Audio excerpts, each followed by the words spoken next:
qui rêve d'être au président, d'être au sein du Parlement. C'est très bien. Vous qui rêvez d'être pasteur, d'être un bon gouverneur, c'est parfaitement bien. Et vous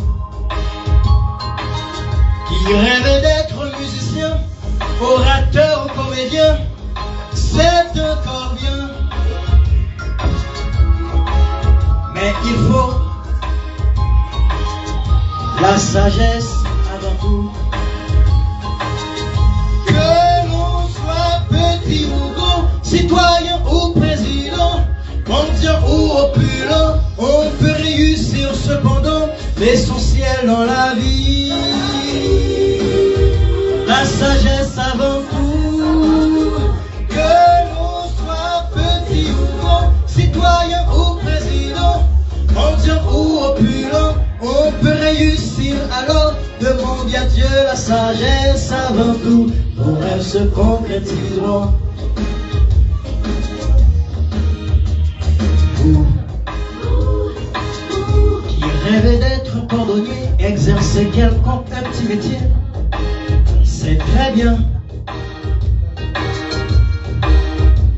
Vous qui rêvez d'être éloquent, enseignant ou étudiant, c'est parfaitement bien. Et vous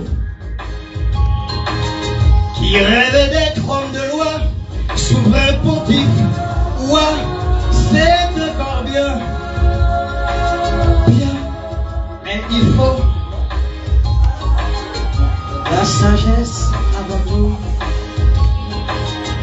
Que l'on soit petit ou grand, citoyen ou président, mendiant ou opulent, on peut réussir cependant l'essentiel dans la vie. C'est la sagesse avant tout.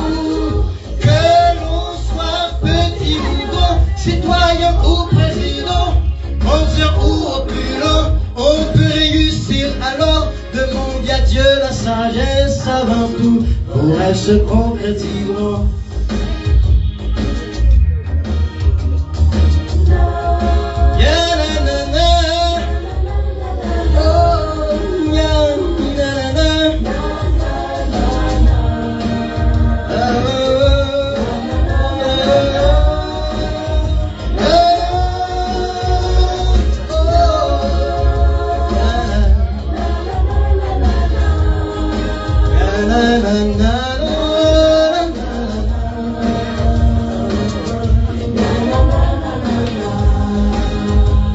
Oui, que l'on soit petit ou grand, citoyen ou président, mendiant ou opulent, on peut réussir cependant l'essentiel dans la vie. Oh, c'est la sagesse avant tout. Que l'on soit petit ou grand, citoyen ou président, mendiant ou opulent, on peut réussir alors. Demande à Dieu la sagesse avant tout. Nos rêves se concrétiseront. La sagesse avant tout. La sagesse de l'homme, c'est une folie. Mais pour acquérir la vraie sagesse, il faut chercher à avoir la crainte de l'Éternel. Car la crainte de l'Éternel, c'est le commencement de la sagesse. Oui, la sagesse avant tout. Pour être un bon écrivain, pour être un bon musicien. Oh, la sagesse avant tout. La sagesse avant tout. La sagesse avant tout.